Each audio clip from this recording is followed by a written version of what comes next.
In first grade, I was told I could be whatever I wanted when I grew up. There were endless options. I could be a teacher, a doctor, a lawyer, an engineer, and even president. The options were a little overwhelming, but as I grew into 5th grade, my options started narrowing down. I was dead set on becoming the first female senator in my sunny, sunny state of Florida. Obviously elated by this realization, I ran home to my mom, burst through the door yelling, "Mommy, I'm gonna be a politician." This simple phrase ended with a conversation that can be summed up in 5 words. Calladita, te ves más bonita. Silent, you look prettier. And it is because of this phrase that I stand up here today to tell you all first about my origins and its positives and negatives. Secondly, about my passions and how I took my power back. And last, about my mission with this. Let me take y'all back to Caracas, Venezuela in 2006. Gaby Andreina Urdaneta Zamora was born to 2 beautiful, loving parents and a fantastic family. But soon after my birth, because of the socialist regime in Venezuela, the lack of economic opportunity, and raw fear, my dad fled Venezuela to the United States when I was 2 years old, resulting in me not seeing my father for 3 whole years. Luckily, in a lot of third world countries, including Venezuela, extended families live together, meaning I had my grandma, my grandpa, my uncles, my aunts, my cousins to take care of me and try to fill the void in my heart left by the absence of my dad. With this great, great family, I had an awesome support system, and whether my mom was working or my aunt was working, it didn't matter. There was always someone to take care of me, look after me, and make sure I was being taken care of. Besides that, there are countless fantastic things about being Hispanic and Venezuelan. The fantastic food. Any taco fans in the audience? Besides that, the fantastic music and the great culture.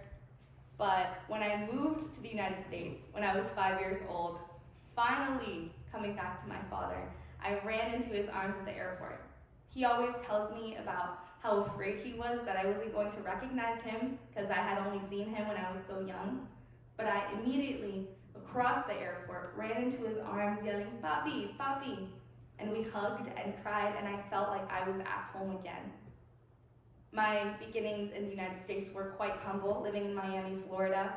We lived in a little 1-bedroom apartment, but none of that mattered to me. Being a child, I was just happy to be united with my family again. But being Hispanic is not always pros. Because of Venezuela's socialist regime, where you would be prosecuted for speaking out against the government, I've had a hard time coming into my own in the United States. An act as simple as posting about something that you're very passionate about on social media could get you thrown in jail in Venezuela and jeopardize you and your family's safety. My parents didn't really want me to get into politics when I first started telling them about it because they were afraid.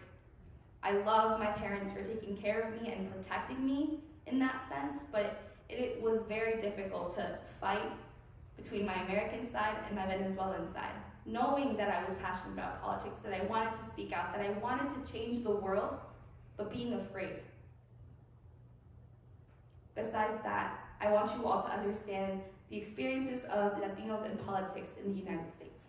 Although Hispanics are 18% of the US population, only 1% of US politicians are Latino. Let me repeat that. Only 1% of leaders in the United States, that's locally, in states, and federally, are Latino. This is because it is impossible to follow in the footsteps that haven't been tread. Whose example am I to follow if there has been no one that has set that path for me? Besides that, politics is all about connections, right? And being that I just moved to this country, my parents don't have old college friends that can find me an internship. They don't have co-workers that can connect me with my state's politician, and that's why I've had to work 2 times harder for the same result. People always say that the United States is a melting pot of cultures, where all the cultures meld together perfectly. But to be very frank, I feel like a chocolate-covered strawberry. It's been extremely difficult feeling like my Venezuelan culture on the inside, but every single year, my American shell becomes thicker and thicker and allows me to speak out, allows me to use my voice and use my passion for the betterment of my country. Although I feel American, not everyone agrees, and I've had to fight that. Also, coming to the United States and being the first English speaker in my family, at a very young age, I had to mature. When I was 8, 9, 10 years old, I was making my own doctor's appointments, calling offices. I was helping my mom write work emails and being the one to ask the cashier where the milk is at the grocery store. These little, seemingly unimportant actions caused me to understand how much of a privilege it was that I speak English and that I'm allowed to speak to you all here today in perfect English with no accent. That is the biggest privilege, and I feel extremely grateful for that fact. But that brings me to how I got my power back. In 7th grade, I joined an elective speech and debate class. And I do congressional debate, meaning that I role play as a US representative and debate fake legislation.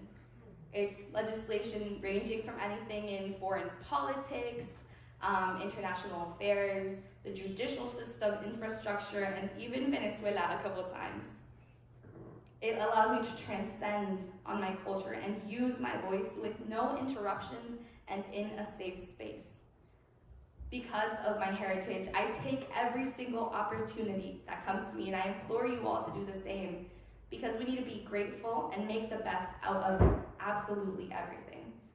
And that's why I'm here talking to y'all today, with Friends Forever International, with other organizations like the Congressional Hispanic Caucus Institute, Latinos in Action, internships with local representatives of color. I've had the opportunity to take part in my community and actually make change, even if that's just locally. I know that the table where the big decisions are being made don't have people that look like me at them, and no one's going to invite me. So I implore you all and motivate myself to pull up my own chair and share my own perspective, because my perspective matters. I feel like it is my duty to my community to take the first step. Not just Latinas in politics, but for all of those wishing to start an initiative to make change in your local community on the federal level. The same way that my father took the first steps in the United States and led the way for me, I hope to lead the way for other Latinas. For all the girls that have been told, calladita te ves más bonita, I say, talking, you look beautiful. Thank you.